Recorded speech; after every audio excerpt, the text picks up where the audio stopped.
Hi అండి, ఈరోజు నేను చింతపండు చిత్రాన్నం చేస్తాను. ఎప్పుడూ నిమ్మకాయలే కాకుండా చింతపండులతో చేస్తే చాలా బాగుంటాయి టేస్ట్.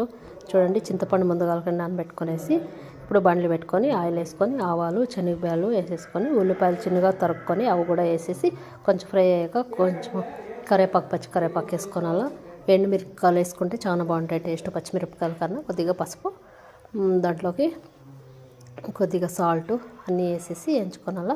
ఇప్పుడు చింతపండు వేసేసుకోవాలి దాంట్లోకి. తర్వాత వచ్చేసి నేను ఇవి జీలకర్ర మెంతులు వేయించుకొనేసి పౌడర్ చేసుకున్నాను. శనగిత్తనాలు కూడా అంతే ముందుగానే వేయించుకొనేసి అవి కూడా కొద్దిగా అట్లా కచ్చపచ్చగా గ్రైండ్ చేసుకున్నాను. చాలా బాగుంటాయి అట్లా చేస్తే. లాస్ట్లో వేసేసి మిక్స్ చేసేది.